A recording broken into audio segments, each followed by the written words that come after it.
The shell exploded just meters from my foxhole, sending a spray of frozen earth and shrapnel into the air. I pressed myself deeper into the frozen ground, my fingers numb around the MG-42's grip. Halt and see stand. Hold your ground. Sergeant Muller's voice was raw with strain as another wave of Russians came screaming toward our position. The bitter wind howled through the ruins of Stalingrad, carrying with it the acrid smell of cordite, death, and something else, the coppery tang of blood that seemed to permeate everything now. It was November 1942, and the city that bore Stalin's name had become a concrete hell where survival was measured in hours, not days. My name is Bauer, and I'm Gefreiter Lance Corporal in the 294th Infantry Division, part of General Paulus' 6th Army. I'm 23 years old, though the past 2 months in this frozen purgatory have aged me a decade. My unit, the 517th Regiment, has been reduced to less than half its original strength, and what's left of us are hollow-eyed ghosts who move through the ruins with mechanical precision, knowing that one wrong step could be our last. The cold is as much an enemy as the Russians. Temperatures regularly drop below minus 30 degrees Celsius, minus 22 degrees Fahrenheit, and our winter uniforms, designed for the Russian winter, but issued too late, offer little protection. My fingers are so frozen I can barely feel the trigger, yet I keep firing the MG-42 into the advancing Red Army soldiers. The gun's distinctive Hitler's Buzzsaw sound, 30 rounds per second in short bursts, has become the soundtrack of my existence. I first arrived in Stalingrad in late September 1942. We had been part of the southern pincer of Operation Blau, the German summer offensive aimed at capturing the oil fields of the Caucasus and securing the Volga River. Our division had advanced rapidly through the Ukrainian steppe, encountering little resistance as we pushed toward the city. The contrast between the open steppe and the urban nightmare of Stalingrad could not have been more stark. As we approached the city in September, the landscape changed dramatically. Gone were the endless fields of sunflowers and wheat. Instead, we faced a sprawling industrial city hugging the western bank of the Volga. The sky above was filled with black smoke from oil refineries and factories that burned as the Russians retreated, creating a perpetual twilight that made navigation difficult. Our orders were clear: take the city, cut off Soviet supply lines across the Volga, and secure the flank for the advance to the Caucasus. Stalingrad was named after Stalin himself, making its capture both strategically important and a massive propaganda victory for the Reich.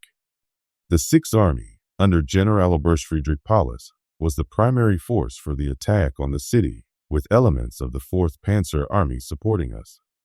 The city was defended by the 62nd Army under General Vasily Chukov, a stubborn commander who had declared, "There is no land behind the Volga." Our initial assault began on September 13, 1942. I remember the sight of Stalingrad as we approached: smoke-filled skies, ruined buildings, and the constant thunder of artillery.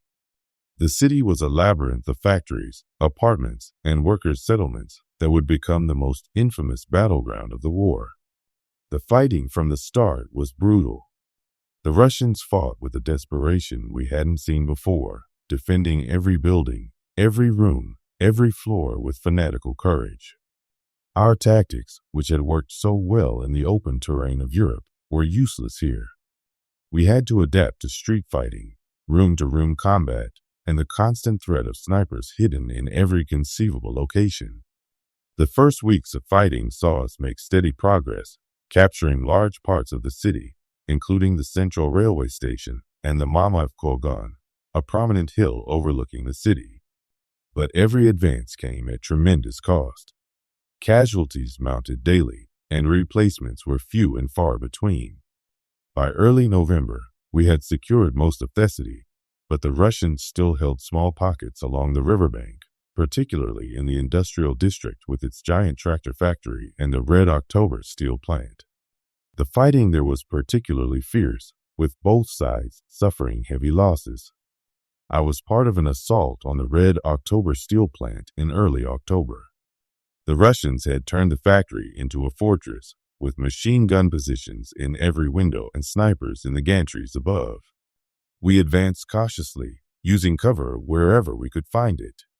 The plant was a maze of machinery and catwalks, perfect for ambushes. We were pinned down in a corridor when a Russian grenade landed near our position. Without thinking, I threw it back. The explosion killed 2 Russians who were advancing on our position. For that action, I was awarded the Iron Cross Second Class, though I felt no pride, only a grim satisfaction at having survived. The fighting in the factory was relentless. We would clear one section only to have the Russians counterattack hours later. Sleep was a luxury we rarely got, and when we did, it was in shifts on the cold concrete floor, fully dressed with weapons at hand. The weather began to change in late October. The first snow fell, and temperatures dropped rapidly. We weren't prepared for Thurustian winter. Our summer uniforms were inadequate, and our supply lines were stretched thin. The Luftwaffe promised to airlift supplies, but they never arrived in sufficient quantities. By November 19th, the day the Russians launched their counteroffensive, I had been in Stalingrad for 2 months. We had captured most of the city, but we were exhausted, undersupplied, and completely unprepared for what came next. That morning, the sky was strangely quiet. No artillery fire, no aircraft. It was almost peaceful, a deceptive calm before the storm. Then, around 7:30 a.m., the earth shook as thousands of Russian guns opened fire along the entire front. The bombardment lasted for hours, and when it finally stopped, we emerged from our shelters to find that the Russian lines had broken through in several places. The Sixth Army was now in danger of being encircled. General Paulus requested permission to break out, but Hitler ordered him to stand fast, promising that the Luftwaffe would supply the army and that relief forces were on the way. We would remain in Stalingrad, Hitler declared, victory or death. The encirclement was complete by November 23rd. We were now trapped in a pocket around Stalingrad, with the Russians closing in from all sides. The temperature continued to drop, reaching -35 degrees Celsius, -31 degrees Fahrenheit. Our situation became desperate. Food ran out, ammunition was scarce, and medical supplies were virtually non-existent. The promised airlift never materialized.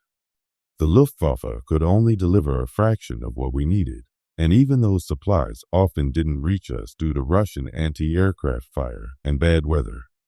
As the winter deepened, our suffering increased. We ate horses, dogs, whatever we could find. Men began to die from exposure, starvation, and disease as much as from enemy action. Morale plummeted. The once proud Sixth Army was now a shadow of its former self, reduced to fighting for survival. I was part of a foraging party in early December when we ran into a Russian patrol. The firefight was brief but intense. I saw my friend, Franz Schmidt, take a bullet in the chest. There was nothing we could do for him. We dragged him back to our position, but he died before we reached it. Such losses became commonplace, and we hardened ourselves to death, treating it as an inevitable part of existence. The Russians launched their final offensive on January 10, 1943. By now, we were too weak to offer effective resistance. The fighting was even more desperate than before, as we knew this was likely the end. On January 31st, General Paulus surrendered what was left of the Sixth Army. I was in the basement of the Univermag department store when the order came to cease firing. The silence that followed was almost as lewd as the bombardment had been. As we emerged from our positions, we saw Russian soldiers approaching. Their faces showed no triumph, only exhaustion. They had suffered terribly too. The war had brutalized all of us. I was taken prisoner along with the rest of the Sixth Army. The march to the prisoner of war camp was horrific. Many of my comrades died along the way from wounds, starvation, or exposure. The Russians showed little mercy, and we received none. I spent the next 3 years in Soviet captivity. It was a time of hardship and reflection. I had survived Stalingrad, but at what cost? The Sixth Army had been destroyed, with over 800,000 German casualties in the campaign. Of the 91,000 who were taken prisoner, only about 5,000 ever returned to Germany. In the camp, I met survivors from other units, all of us haunted by our experiences. We shared stories, memories of friends lost, and questions about why we had been sent to that frozen hell. There were no easy answers. When I was finally released in 1948, I returned to a Germany that had been devastated by the war. The country was divided, occupied by former enemies. The world I had known was gone forever. Stalingrad marked the turning point in the war on the Eastern Front. Before Stalingrad, the Germans believed victory was possible. Afterward, it was clear that the war was lost. The defeat destroyed the myth of German invincibility and gave the Soviets the momentum they would maintain until Berlin fell in 1945. Looking back, I see Stalingrad as a microcosm of the entire war, a conflict of unprecedented brutality, fought by ordinary men caught in the machinery of history. We were told we were fighting for Germany, for our families, for civilization against Bolshevism. But in the end, we were just pawns in a game far beyond our comprehension. The cost was staggering. Millions died on the Eastern Front, soldiers and civilians alike. Cities were reduced to rubble, landscapes scarred, generations traumatized. And for what? In the end, all that remained was the memory of the cold, the fear, and the waste.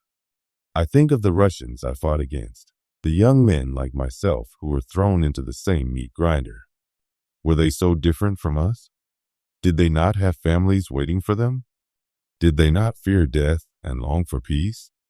Stalingrad taught me that war is not about glory or heroism. It's about survival, about the instinct to live another day, another hour, another minute. It's about the bonds formed with the men who share your foxhole, who would die for you, and whom you would die for. It's about the shared humanity that persists even in the worst of circumstances. I am old now, and the memories of Stalingrad grow dimmer with each passing year.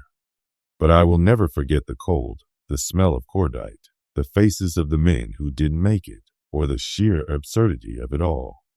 We were told we were fighting for Germany. But in the end, Germany destroyed itself in that frozen city. And I, Hans Bauer, was just one of many who paid the price.